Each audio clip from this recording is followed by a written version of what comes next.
September 23, 1963, 7:30 p.m.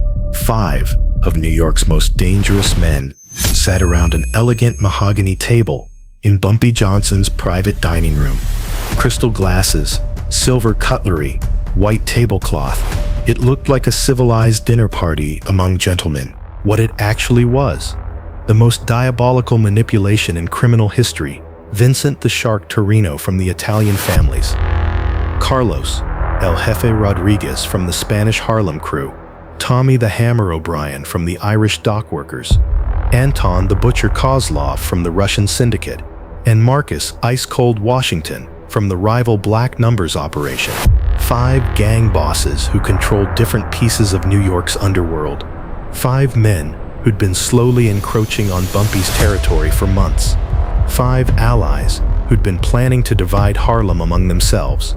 By 11 p.m. they would leave as sworn enemies, ready to destroy each other, and Bumpy Johnson would never have to fire a single shot. "Gentlemen," Bumpy said, raising his wine glass as appetizers were served, "to New York, big enough for all of us to prosper." What none of them knew was that this wasn't a peace dinner. It was a masterpiece of psychological warfare that Bumpy had been planning for 6 months. To understand what happened that night, you need to understand the situation Bumpy faced. In 1963, Harlem was changing. The civil rights movement was bringing attention to the neighborhood.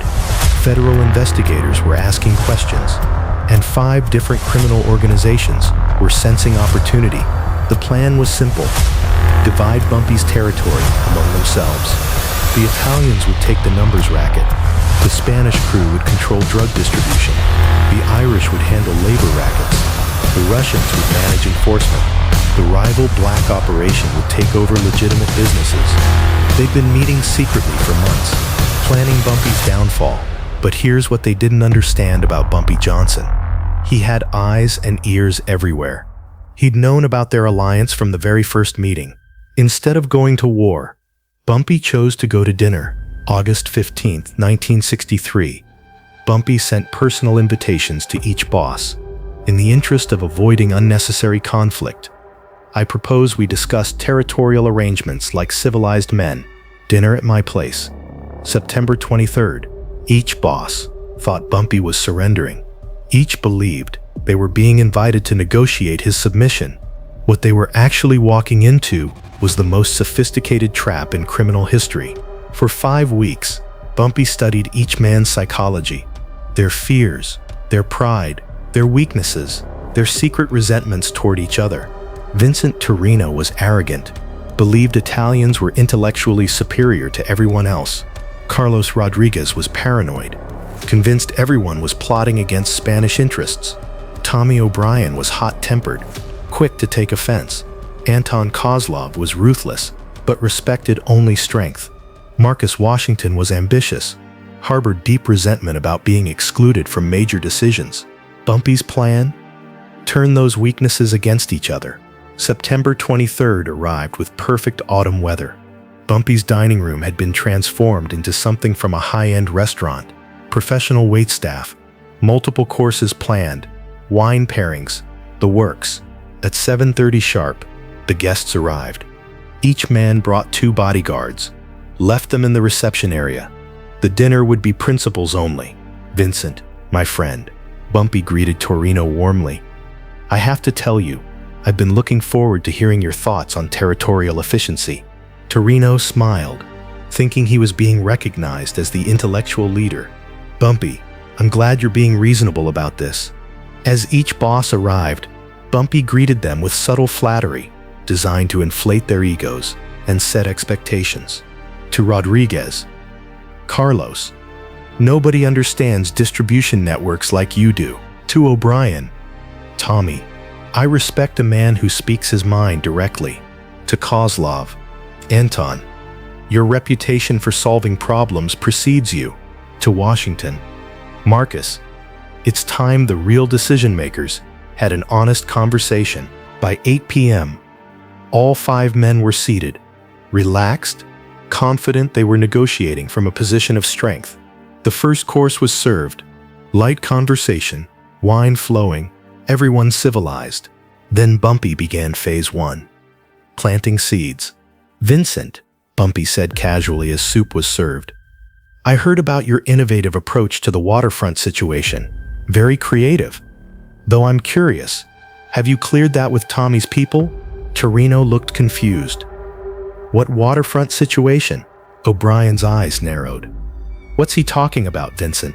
"I have no idea," Torrino replied. "Bumpy, I think you're mistaken." Bumpy raised his hands apologetically. My apologies. I must have misheard something. Carlos, perhaps you mentioned it. Rodriguez shifted uncomfortably. "I didn't mention anything." Already, tension was building. Each man wondering what the others weren't telling them. The second course arrived. Bumpy continued his work. "Anton, that enforcement contract you secured last month was impressive, though I was surprised Marcus's crew wasn't consulted given their territory overlap." Kozlov looked at Washington. "What enforcement contract?" Washington's jaw tightened. "Good question." "Wait," Kozlov said slowly. "There's no enforcement contract." Bumpy looked genuinely confused. "How? Then what was that meeting at the pier about?" "What meeting?" 3 voices asked simultaneously. Each man was now suspicious, wondering what secret meetings the others had been having. Main course. Roast beef, perfectly prepared. Bumpy's manipulation, perfectly executed. "You know," Bumpy said thoughtfully, cutting his meat, "it's interesting how perspectives differ. Vincent, you mentioned last week that working with the Spanish crews was challenging due to reliability issues." Rodriguez's wine glass stopped halfway to his mouth. "He said what?" "I never said that," Torrino protested. "Carlos," O'Brien interjected, "didn't you tell me the Italian operations were too rigid for modern business?" "That's not what I said," Rodriguez replied hotly. "Then what did you say?" Kozlov demanded. Bumpy watched the confusion spread, each man trying to remember conversations that had been twisted, taken out of context, or completely fabricated. By dessert, the atmosphere had changed completely. The relaxed confidence was gone, replaced by suspicion and barely controlled anger. "Gentlemen," Bumpy said as coffee was served, "I have to ask, are we really here to negotiate territories, or are we here because each of you has been planning to eliminate the others?" Silence fell like a hammer. "What are you talking about?" Washington asked. Bumpy pulled out a manila folder. "Well, Vincent, your conversation with the Colombo family about eliminating Spanish competition in East Harlem. That's a lie," Torrino snapped. "Carlos, your discussion with Mexican suppliers about cutting out Irish middlemen." Rodriguez stood up. "Who told you that?" "Tommy. Your plan to use Union muscle to shut down Russian operations." O'Brien's hand moved toward his jacket. "I never said that." "Anton, your proposal to the commission about consolidating all enforcement under Russian control." Kozlov's eyes went cold. "Impossible." "And Marcus, your offer to the feds about providing information on everyone else in exchange for immunity." Washington exploded. "That's completely false." Here's what was brilliant about Bumpy's strategy. None of these conversations had actually happened, but each accusation was specific enough, played into existing suspicions enough, that everyone believed the others were capable of such betrayal. "Perhaps," Bumpy said calmly, "we should discuss who's been playing whom." For the next hour, accusations flew, each boss defending himself while attacking the others. Voices raised, old grievances surfaced, trust evaporated. Vincent accused Carlos of skimming from joint operations. Carlos accused Tommy of planning to muscle in on drug territories. Tommy accused Anton of intimidating Italian associates. Anton accused Marcus of feeding information to competitors. Marcus accused Vincent of considering him inferior because of race. Through it all, Bumpy sat quietly, occasionally asking innocent questions that poured gasoline on the fires. "Vincent, when you said Carlos couldn't be trusted with sensitive information, did you mean financial or operational?" "Carlos, that comment about Irish workers being unreliable, was that about Tommy's crew specifically?" "Tommy, your concerns about Russian methods being too extreme, were you thinking of Anton's recent activities?" By 10:30 p.m., the five-man alliance was completely destroyed. Years of careful relationship building shattered in 3 hours. "You know what?" Tommy O'Brien said, standing and throwing his napkin down. "I'm done with this. Vincent, you want war? You got it. Bring it on, Irish." Torrino replied coldly. Carlos pointed at Marcus. "You ever come near my territories again? We'll see how tough you really are." Anton smiled, his terrifying smile. "Gentlemen, it seems we understand each other perfectly." One by one, they left. Each boss convinced the others were traitors. Each planning immediate retaliation. Marcus Washington was the last to leave. At the door, he turned to Bumpy. "You did this," he said quietly. "I don't know how, but you orchestrated this whole thing." Bumpy adjusted his tie. "Marcus, all I did was serve dinner and listen. If these men can't trust each other, that's not my fault. This won't end well for any of us. It'll end exactly how it needs to end." The aftermath was swift and brutal. Within 2 weeks, the five organizations were at war with each other. Vincent's crew hit Carlos's drug operation. Carlos retaliated against Tommy's dock workers. Tommy attacked Anton's enforcement teams. Anton eliminated several of Marcus's key lieutenants. Marcus struck back at Vincent's numbers runners. The violence escalated for 3 months. Each organization bleeding money, losing men, focused entirely on destroying the others.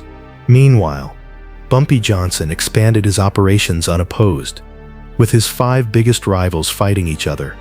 Harlem was his again, completely and permanently. By Christmas 1963, 3 of the 5 bosses were dead. Vincent Torrino was gunned down outside his social club. Carlos Rodriguez disappeared, probably at the bottom of the East River. Tommy O'Brien died in a car bombing. Anton Kozlov fled to Miami. Marcus Washington went to prison after being arrested during a raid that someone had tipped off authorities about. The alliance that had threatened Bumpy's empire was completely destroyed, not by bullets or bombs, but by one dinner party and the understanding that men's egos are more dangerous than their guns. Years later, a retired FBI agent wrote in his memoirs, "We spent years trying to bring down Bumpy Johnson through surveillance and infiltration. We never understood that his real weapon wasn't violence. It was psychology. He could destroy empires with conversation." The dinner party became legend among those who knew the real story. Perfect example of why Bumpy Johnson ruled Harlem for decades. He understood that the most powerful weapon isn't what you carry in your hand, it's what you carry in your mind. Look, if this psychological warfare masterpiece got your brain working, smash that like button and let me know. Could you have seen through Bumpy's manipulation? Would you have trusted the other bosses?